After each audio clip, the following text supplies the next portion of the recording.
ikuti dan ulangi kata-kata sumpah yang akan saya ucapkan. Bahwa saya akan setia dan taat kepada Undang-Undang Dasar Negara Republik Indonesia tahun 1945 serta akan menjalankan segala peraturan perundang-undangan dengan seluruh-seluruhnya demi dharma bakti saya kepada bangsa dan negara. Bahwa saya dalam menjalankan tugas jabatan akan menjunjung etika jabatan, bekerja dengan sebaik-baiknya dan dengan penuh tanggung jawab. Bahwa saya akan menjaga integritas, tidak menyalahgunakan kewenangan, serta menghindarkan diri dari perbuatan tercela. Kiranya Tuhan menolong saya. Rohaniwan disilakan kembali ke tempat semula. Penandatanganan berita acara pelantikan di hadapan Menteri Keuangan disaksikan saksi pejabat. Bapak Menteri Keuangan serta saksi pejabat dimohon mendekat ke meja penandatanganan.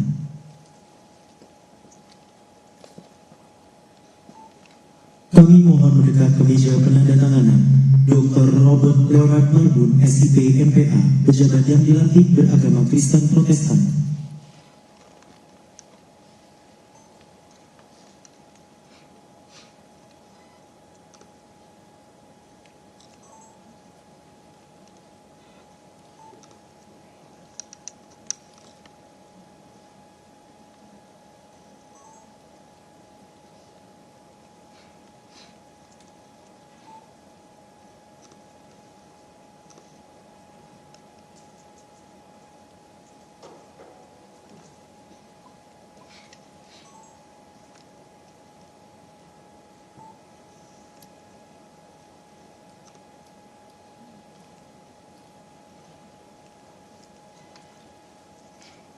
Bapak Menteri Keuangan disilakan kembali ke tempat semula, demikian pula saksi pejabat dan Bapak Robert.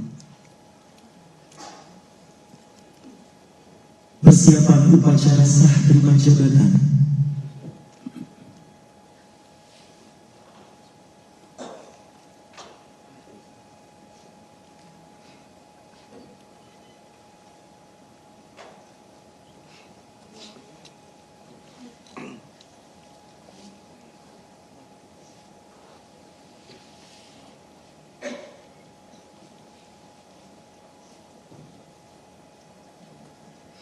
Penandatanganan berita acara serah terima jabatan antara Bapak Heru Pambudi selaku Sekretaris Jenderal Kementerian Keuangan tahun 2021-2026 dan Bapak Robert Leonard Marbun selaku Sekretaris Jenderal Kementerian Keuangan tahun 2026. Kami mohon kepada Bapak Menteri Keuangan, Bapak Heru Pambudi dan Bapak Robert Leonard Marbun untuk maju ke meja penandatanganan.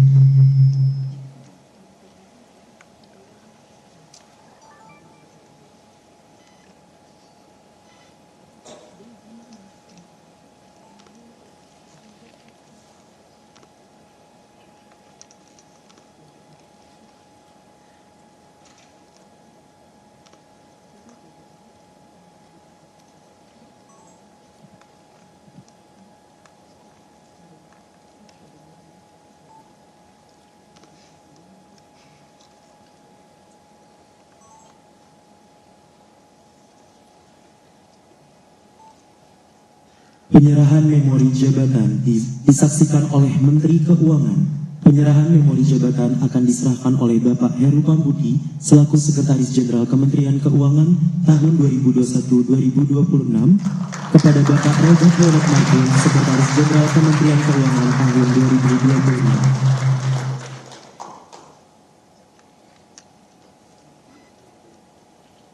2026. Bapak Menteri Keuangan, Bapak Heru Pambudi dan Bapak Robert Leonard Marbun dipersilahkan kembali ke tempat semula.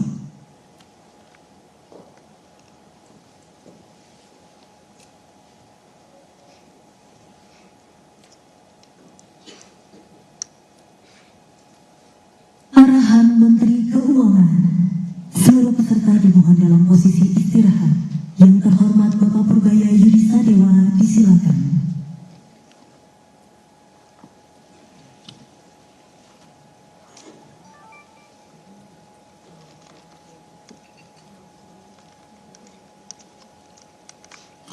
Assalamualaikum warahmatullahi wabarakatuh.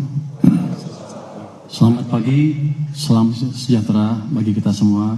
Shalom, Om Swastiastu, Namo Buddhaya, salam kebajikan, Rahayu.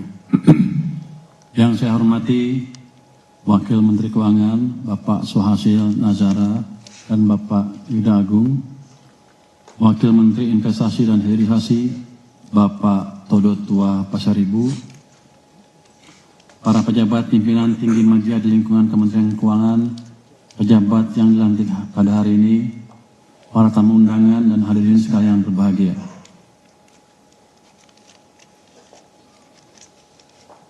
Kalau kita bicara pelantikan hari ini, kita tidak bisa hanya melihat ke depan.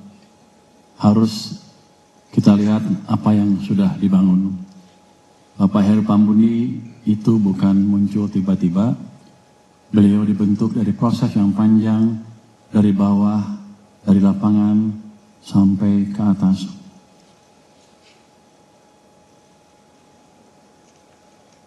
Ini kayaknya saya mesti ngarang ya. Kita harus belajar berkoordinasi. Yang bikin siapa? Kerja tim itu yang selama ini ditunjukkan oleh Bapak Heru Pambudi, apalagi dalam posisi dia sebagai Sekretaris Jenderal. Ya, dia berhasil membentuk kerja tim yang bagus. Dan saya baru di sini waktu itu ya. Kalau nggak ada Bapak Heru pasti saya berantakan tuh di hari pertama, hari kedua, hari ketiga. Jadi leadership hadir untuk Bapak Heru bukan hanya di ruang rapat. Di rapat kita ketawa-ketawa aja Pak ya. Tapi setelah itu di follow up dengan baik. Ini leadership juga lahir dari interaksi langsung, dari membangun kepercayaan. Perjalanannya juga tidak linear. Kalau saya mathematician begitu ngomong linear, saya akan pikiran kuadratik, ini. Fungsinya macam-macam nih. Pak Heru linear apa? Eksponensial. Sebenarnya ada eksponensial. Salah gitu. Lintas fungsi, lintas peran, bahkan lintas perspektif. Dan dari situ terbentuk satu hal, cara berpikir yang komprehensif. Ditambah lagi prinsip yang konsisten, yaitu kerja keras, loyal, dan amanah. Nah, itu yang kemudian menjadi fondasi di Sekretariat Jenderal. Jadi yang kita lanjutkan hari ini sudah ada, arahnya sudah jelas, standarnya sudah ada. Dan di titik ini, estafet itu berpindah. Ini kalau saya anggapnya sebagai rotasi yang biasa aja. Proses yang biasa, nanti Pak Heru akan menempati posisi yang baru sesuai dengan perkembangan kondisi dalam beberapa bulan ke depan. Mau pensiun. Pak Rio mau pensiun tuh. Kita juga banyak kosong, posisi-posisi eselon 1. Yang nanti kita bisa manfaatkan dengan pengisian orang-orang yang tepat. Estafet tidak sekedar pindah orang, tapi memastikan kesinambungan kualitas. Saya pikir tadinya Pak Heru tuh kecil.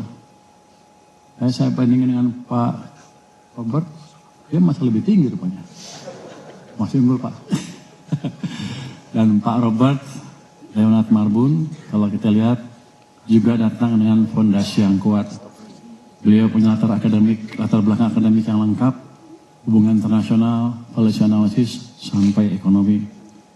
Dari sisi karir juga sama, pernah di pengawasan dan penegakan hukum, pernah memimpin wilayah, pernah di fungsi internasional, sampai kebijakan penerima negara. Jadi ini kombinasi lapangan, kebijakan, dan koordinasi. Ini penting. Karena sekjen itu butuh orang yang ngerti operasional, mengerti kebijakan, dan bisa menyatukan semuanya.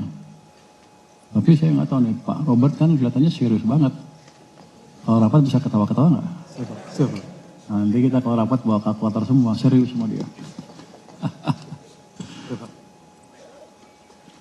Jadi Pak Robert nggak dari nol, tapi melanjutkan dengan kapasitas yang sudah terbentuk.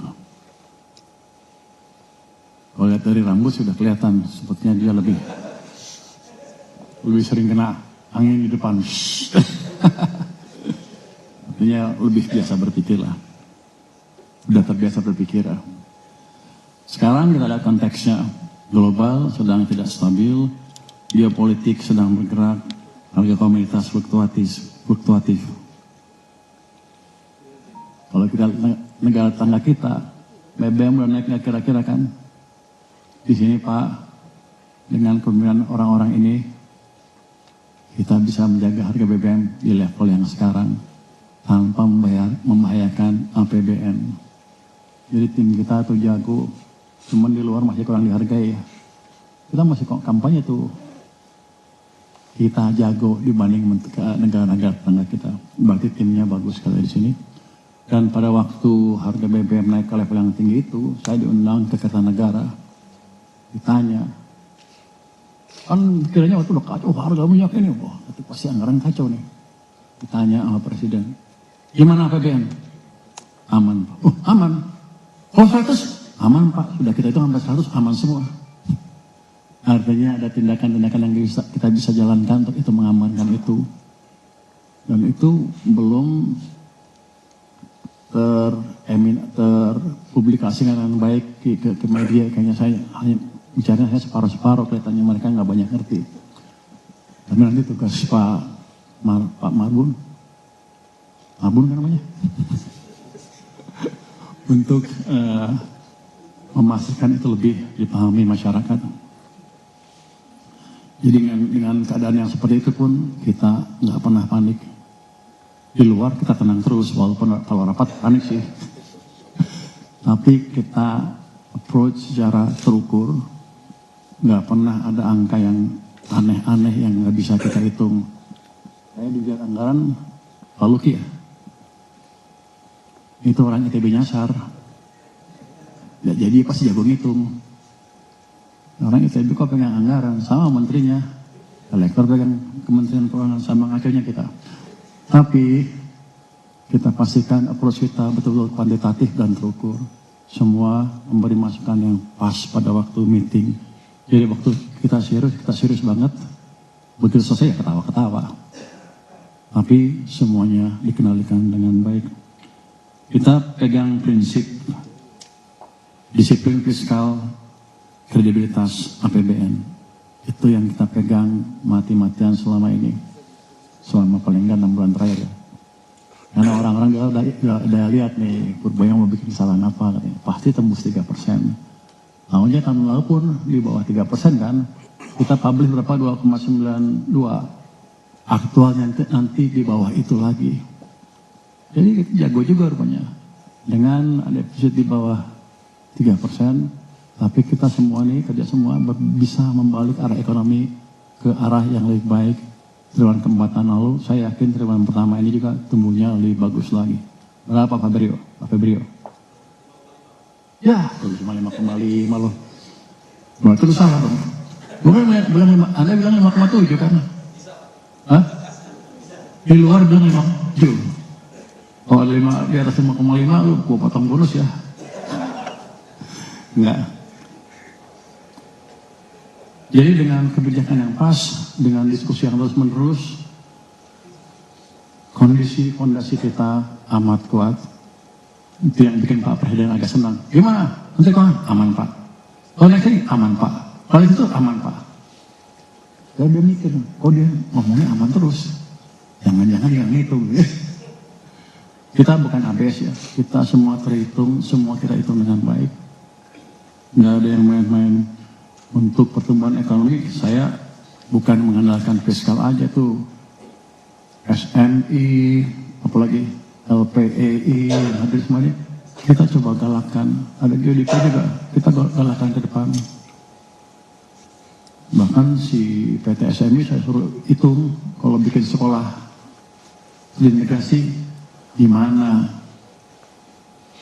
biaya seperti apa, bisa nggak kita bikin mendahului PDANK Dikti, Ristek Dikti. Jadi kita sudah punya modal seperti itu kalau kepepet. Kementerian Keuangan bukan penonton, kita di depan, tapi di belakang. Kebijakan kita dampaknya di depan walaupun kita di belakang. Hebat juga ya. Jadi kalau kita salah urus, hampir pasti negara ini arahnya akan terganggu. Jadi nanti Pak Robert pastikan kita bisa berjalan dengan lebih baik lagi. Sekarang udah bagus, baik ke depan lebih bagus lagi. Kita semua mendesain kebijakan, kita menjalankan dengan sistematis, kita ukur dampaknya. Makanya Pak Prima kesel sama saya tuh, saya tanya terus. Uang berapa? Sekian nih. Kamu salurkan ke apa? MDG iya. Dimonitor enggak? Dimonitor. Mana monitornya? Anak buahnya belum pernah ke lapangan. 1 kali dalam 5 bulan. Tapi ke depan akan lebih bagus lagi. Mungkin dia kesel sama saya. Tapi kan dampaknya bagus. Kita bisa komunikasi dengan MDG. Pak Yuda juga bantuannya signifikan sekali sehingga kita bisa berkomunikasi dengan Kepala MDG. BGN. Jadi adalah langkah-langkah yang mereka lakukan karena mereka mengerti kesulitan kita di sini ya Pak Yuda ya. Kita di luar tenang, tapi dalam kita hitung terus. Jangan sampai ada sesuatu yang kita salah hitung. Jadi kalau orang bilang kita mau krisis 2 bulan, 3 bulan lagi, itu nggak benar. Kenapa? Semua yang mungkin sudah kita hitung di Kementerian Keuangan. Itu ada Pak Febrio tukang hitung, walaupun salah terus tadi. Ada Pak Yon juga ngitung pajak, Pak Luki, Pak Suminto, semuanya Pak Wamen. Itu siapa? Rio. Pak Rio banyak duit, saya kulit dipegang terus. Tapi selalu berkontribusi positif dalam rapat sehingga kita bisa mengambil keputusan yang optimal. Jadi nanti semuanya mesti disadari bahwa APBN adalah shock absorber sekaligus engine. Shock absorber sekarang nih, ketika harga minyak naik, kita serap di sini. Gara-gara itu BBM nggak naik, sekarang popularitas pemerintah naik kencang sekali ke atas popularitas presiden utamanya. Itu akan menambah komponen stabilitas di ekonomi kita. Itu kita perlu sehingga kita bisa fokus menjalankan program-program yang ada. Jadi shock absorber sekaligus engine itu harus balance keduanya. Dan balance itu tidak mungkin tercapai kalau kita kerja sendiri-sendiri. Udah bosan belum? Menurut gue ngomong, udah bosan? Punya kan ngomong ya? Jadi kita semua harus terintegrasi. Nah ini peran sekjen menjadi sentral ke depannya. Peran sekjen ini itu inti dari organisasi. Satu, sebagai orkestrator, Anda harus memastikan semuanya sinkron. Kedua, sebagai penggerak transformasi, organisasi harus terus diperbaiki ke depannya. Izin pajak kan? Mau di belakang? Kenapa di belakang? Biaya cukai? Oh itu sih. Kita disorot oleh pimpinan tertinggi kita masalah pajak dan biaya cukai. Kita sudah selamatkan biaya cukai itu sampai extend sehingga ada harapan diperbaiki. Itu udah poin bagus sekali. Kita harus berbagi terus ke depan. Pajak juga sama. Ada beberapa langkah drastis yang kita ambil Pak Bimo untuk memastikan anggaran kita tahun ini aman. Dan itu perintah langsung dari Presiden. Nanti Pak Sekjen yang baru monitor terus dari waktu ke waktu. Biasanya begitu. Kalau ada tekanan kita aktif, begitu hilang bisa visual. Ya enggak, kita nggak bisa visual. Kita sudah selamat kemarin, nggak ada krisis, nggak ada resesi. Ke depan target kita adalah, tugas kita adalah menciptakan suasana supaya ekonomi tumbuh lebih cepat lagi ke arah sana. 8% katanya mudah-mudahan tercapai. Yang nggak sekarang, 3 tahun ke depan kelihatannya bisa terlihat.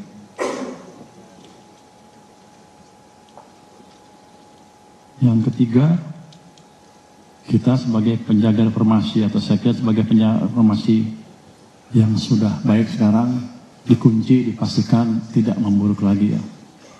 Kita gabungan praktik lama yang efektif dengan inovasi baru kalau Anda punya.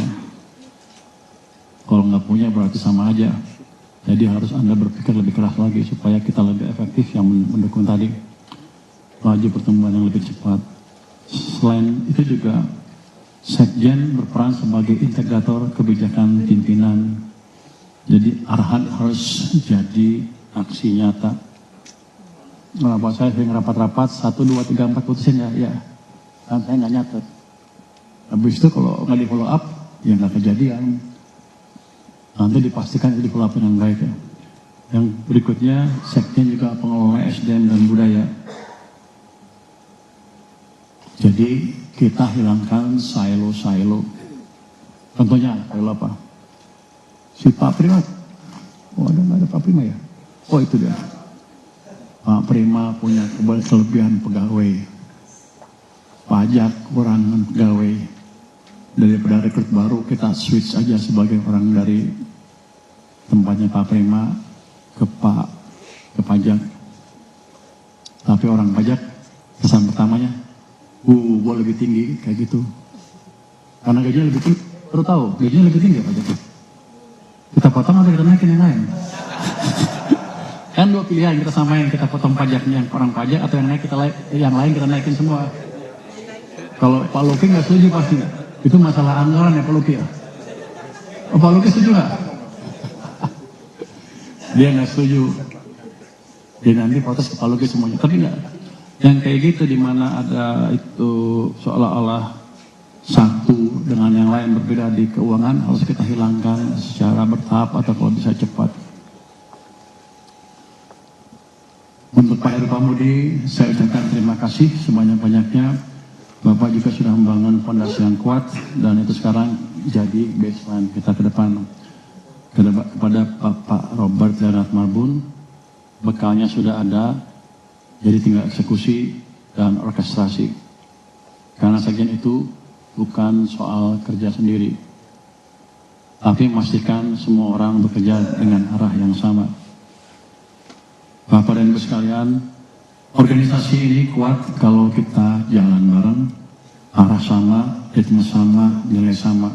Tapi kalau dalam rapat ya jangan sama pandangannya, beda-beda aja, biar ramai diskusi, nanti kita ambil keputusan yang disetujuin semuanya, nanti kita jalankan bareng-bareng setelah diputuskan.